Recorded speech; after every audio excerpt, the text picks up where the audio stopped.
Have you had an encounter you'd like to hear narrated on this channel?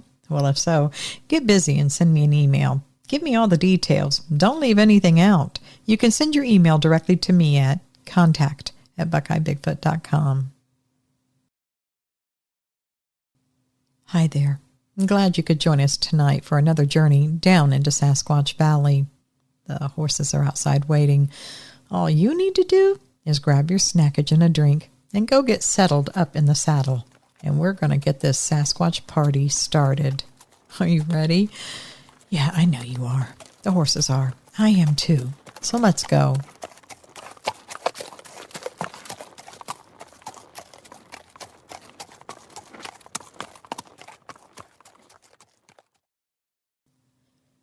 Hi, Nance. I can't believe I'm actually writing this down and sending it to you. Here is my encounter. It's titled The Day We Met Bigfoot and Lived to Tell About It. I'm from the rolling mountains of western Maryland, a pastor turned college professor with a deep love for storytelling and Appalachian skies. I just turned 50, and years ago I made myself a promise. If I lived to see half a century, I'd finally tell the story. The story about a summer my best friend Jared and I came face to face with a Sasquatch. Now, a caveat. I am a writer at heart, and it's what I do now. From sermons in the pulpit to lectures in the classroom, I have a knack for drawing people in. But make no mistake, as funny as I will try to make this, and as interesting as I hope it will be, this is not a work of fiction. This happened to me and my best friend. I don't need affirmation, validation, or therapy. I just want to talk about that fateful day in June 1995. Jared and I met in junior high right after his family moved to Maryland from Alaska. We bonded instantly over horror movies and a shared obsession with tennis, and from that day on, we were inseparable. That is, until junior year of high school, when his family packed up once again, this time for Montana. We stayed in touch, of course, and the summer after my freshman year of college, I bought a plane ticket and flew west to visit him in Big Sky Country. I thought I was going for a reunion. I had no idea I was flying straight into legend. My buddy's dad worked maintenance at Glacier National Park, so we had the inside scoop on the lesser-known trails. The day after I arrived in Montana, Jared decided that we should bike out to a lake a few miles outside the tiny village where his family lived. Just a short ride through the forest, he said. Peaceful, scenic, nothing to worry about. But before we even got on the bikes, he launched into a full-blown bear safety seminar, as if he had just come down from Park Ranger Mountain wearing a hat and badge. Rule number 1, he said, holding up a finger like a camp counselor with something to prove. Never, ever surprise a bear. You don't want to see what a grizzly can do when it thinks you're a threat. He handed me a can of bear spray like it was a holy relic. Rule number 2, he continued, pacing a little. Make noise, talk, sing, yodel, whatever. Just let them know you're coming. Yodel? I said. Don't joke, he snapped. This is serious. Ranger Rick, I said, do I get a merit badge for surviving this lecture? He ignored me. And finally, he said, if it's brown, lie down. If it's black, fight back. If it's white, well, you're probably already dead. Encouraging, I said. But Jared was in full Montana mode now. He even made me practice unholstering the bear spray, like we were about to duel a bear at high noon. The whole time I was thinking, I grew up dodging deer and the occasional stray goat. How bad could a bike ride through the woods be? Oh, sweet, innocent 19-year-old me. Little did I know it wouldn't be a bear waiting for us out there. That afternoon, fueled by the reckless confidence of youth and exactly 1.5 Pop-Tarts, we decided to go biking to this lake a few miles outside the little village where they lived. It was the kind of place where the locals all knew each other's dogs, and no one lost their bikes. Mayberry in the mountains. The ride started off like any good summer adventure, sunlight dripping through the pines, the air sharp and piney, the sound of our tires crunching over gravel. We talked about nothing and everything, joking around like no time had passed since high school. For a while, it felt like that was the whole point of the trip. Just two old friends catching up under a big Montana sky. But as we neared the lake, the trail narrowed, the trees thickened, and the air got heavier. Still, like the woods were holding their breath. I had just begun to notice that heaviness when Jared suddenly slammed his brakes really hard. He threw up his hand like a traffic cop in an action movie. I barely managed to stop without clipping his back tire. "Seriously?" I breathed, exasperated and still feeling, I don't know how to describe it, pensive, on edge. He didn't answer. He just stared straight ahead. "What?" I whispered, suddenly aware that I was no longer at the top of the food chain. I was really missing my Maryland at that moment, and, not gonna lie, missing my mom. "What?" I repeated firmly but softly. He still just sat there, his butt on the front edge of the seat. You know what I mean, as if he's about to either pedal hard or just jump off the bike. But he didn't move. He just kept staring. So slowly, almost like slow motion, I followed his gaze. I thought it was going to be a bear. So as I turned my head, I reached for the bear spray, wondering why Jared hadn't reached for his. Had he forgotten his own high-minded lecture? And then I saw it. It is impossible to describe what it's like to see something that makes no sense at all. Your brain doesn't know what to do with it. It short circuits like a phone trying to run an app that hasn't been invented yet. You're standing there, eyes wide, mouth open, and all the usual mental filing systems trying to make it make sense. You want to slap a label on it and move on. All the things you hear in so many other stories, it's true. It all crosses your mind in nanoseconds. Bear, tall guy in a ghillie suit, weird park ranger with a glandular problem? No, none of those fit, not even close. Because there's something about it, the sheer wrongness of it. And it tells you deep down, this isn't just unusual. This isn't just rare. This doesn't belong to the world you know. It's like reality hiccups. One second, you're biking to a lake, joking about Pop-Tarts and bear spray. The next second, you're staring at a creature out of folklore, fairy tales, and fever dreams, and it's staring back. Your body stays frozen, but your thoughts run screaming in every direction. There's fear, sure, but also awe, curiosity, and a bizarre electric thrill. You are witnessing something ancient, something not meant for cameras or textbooks. It's not just that it shouldn't be there. It's that it is. Like Bill Clinton famously said, it depends on your definition of what is. And in that moment, all the stories, all the blurry photos, all the grainy documentaries, they suddenly feel less like nonsense and more like warnings. Because once you see the impossible, you don't unsee it. This was an actual, bipedal, muscle-on-muscle creature standing in the open like a cursed Disney prince. Easily 8 feet tall, maybe more, and built like he bench presses elk for fun. His black fur looked wild and thick on his arms, maybe 6 inches long, shaggy, like he was wearing sleeves made from 100% angry wool. His legs were matted like he'd spent the night rolling around in wet moss and then decided, close enough.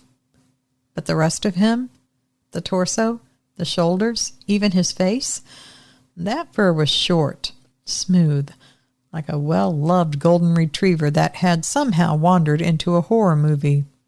A horrifyingly handsome golden retriever. And we all just stood there. Nobody moved. Not him, not us. The air got real quiet, like even the wind didn't want to move. Time felt like it bent into a weird, stretchy noodle. It was only maybe 15 seconds, but it felt like 3 weeks. And 15 seconds is honestly a guess. I just don't know. The last thing on your mind is a stopwatch, and even further than that would be a camera, which I did have. But I was frozen, as if I had roots that had dug deep into the earth beneath me. But as still as I was, Bigfoot was immovable. He didn't fidget. He didn't scratch. Didn't flinch. He just stared, still as a skyscraper. You know that kind of stillness that makes you think maybe you're dreaming? Yeah, that kind. I was so tense I could hear my own heartbeat in my ears, like I was suddenly trapped inside a bass drum. I looked at my friend, moving, just my eyes, not my head, and Jared wasn't even breathing. I thought maybe he had passed out with his eyes open. And then it happened. The nod. I don't know how else to describe it. It was like the universe glitched, and suddenly Bigfoot was just acknowledging us. And I swear to God, it seemed like he understood that we were terrified. He gave the kind of subtle, almost regal head nod you'd give to someone who had just held the elevator for you, but with all the gravity of a myth. It was so calm, so casual, and somehow weirdly polite. But I didn't know if I'd just been blessed or warned. It seemed to say something like, I see you. You see me. Let's not make this weird. That nod was cool. Too cool. Cool as in like, I've fought a grizzly with my bare hands, but I also make my own friendship bracelets kind of cool. We were still frozen.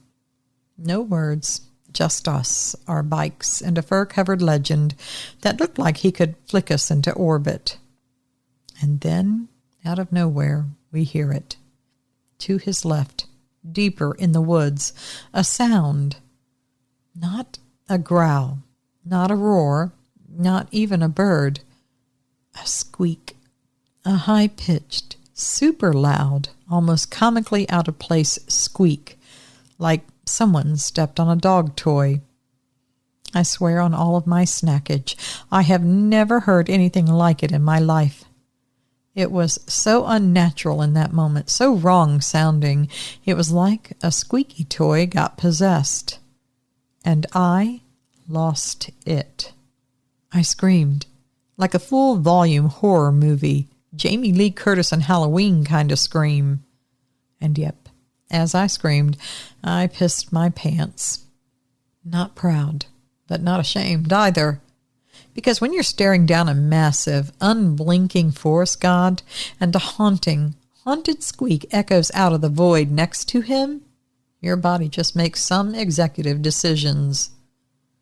My buddy snapped out of it at the exact same time and just whispered, "Run," like a dying man in a war movie. But I didn't run. I couldn't. Again, it's difficult to put into words what that feels like. And he didn't run either. Later, when we talked about the encounter, he had no memory of telling me to run. He actually said, "I wouldn't have said that because you're not supposed to run." I just laughed and told him, "Yeah, you had it all figured out," as I pointed to his piss-stained pants. Anyway, after I couldn't run, Bigfoot cocked his head, and his expression, I swear it was like he was laughing at Jared's command to run, as if I could outrun that thing or outbike him. After that, he huffed, then turned his head slowly toward the squeak like it was mildly annoying, then looked back at us. And I swear on my soggy shorts, he smirked. Not a big grin, just this little twitch of the mouth, like he knew we had no clue what was going on, like he was thinking, you boys clearly aren't built for this crap. And he was right. Then, just like that, he turned and melted into the trees, moving like a shadow with knees. No rustling, no branches cracking, just gone. Like the forest took him back. I was raised in the woods, hunting, fishing, you name it. I have never seen anything like that. The woods and Bigfoot, they are one. Jared and I stood there panting, speechless. My legs were jelly. My shorts were damp. My brain was fried. My friend finally managed to croak, "You okay?" I just said, "No, and I never will be again." Somehow, and we still don't remember how, we made it back to the house. I think we rode in silence most of the way, our bikes rattling over the gravel like dice in God's hands. Every snapping twig made us flinch. Every shadow looked like it might stand up and nod at us again. My heart didn't slow down until we hit the gravel driveway, and even then it just downgraded from about to explode to ongoing internal emergency. We dropped our bikes in the yard like they'd caught fire. Legs jelly, shirts soaked, pants compromised. Jared's dad was standing on the porch, still in his maintenance uniform, holding a coffee mug that probably hadn't seen actual coffee since Reagan was in office. He squinted at us as we approached, and then his eyes dropped to the very obvious, very tragic stains on our pants. He didn't say, "What happened?" or "Are you okay?" or even, "What the heck?" No, he just took a sip from his mug, raised an eyebrow, and said, "So, you saw one of them." I froze. Jared froze. His dad sighed, the kind of sigh a man lets out when something he's tried to ignore finally gets confirmed by the next generation. He looked past us, towards the woods like he was expecting something to come walking out of the tree line at any moment. "I told your mother we were too close to the valley," he muttered. "But no, she liked the view." Then he looked at our pants again and gave a little chuckle. "Don't worry, you're not the first boys to lose bladder control after a run-in with the tall ones." "The what?" I asked, my voice cracking like I just hit puberty all over again. "They're not all the same one," he said, walking down the porch steps toward us. "That's what most people don't get. It's not just a Bigfoot out there. It's a clan, whole family, maybe several. They move around, keep to themselves unless you get too close. Most folks never see them. You just got unlucky." "Or lucky," Jared said quietly, still pale. "Depending on how you look at it," he said. His dad gave him a nod like he'd just passed some kind of test. Then he turned to me and clapped a heavy hand on my shoulder. "Welcome to Montana, kid," he said. "Next time, bring a change of pants." So yeah, that's how I met Bigfoot. He was majestic. He was terrifying. He was weirdly hygienic. And he had backup that squeaked like a rubber duck from hell. And if you ever find yourself near a lake in Glacier National Park and it gets eerily quiet, Don't trust the silence, especially if it squeaks. All right. Well, thank you so much for that. Again, he didn't leave a name, so we're going to leave him anonymous for the time being. But he did mention that his friend's father told him his encounters with the tall ones, and he would be happy to share those. He just wanted to know if we thought it would be worth it. Of course, we think it's worth it. So please, if you write back in, please tell us all those other encounters that your friend's dad had. You know we want to hear them. All right, everyone. Well, I think that's it. I wish those of you here in the United States a happy July 4th. And for the rest of you all around the world, I wish you love, peace, happiness, and all the good things. I hope you have a great weekend wherever you are. All right, everyone. You know we'll be meeting up again real soon. And until we do, you know what I'm going to say. Of course you do. Always remember, absence of proof is not proof of absence. Thanks for listening.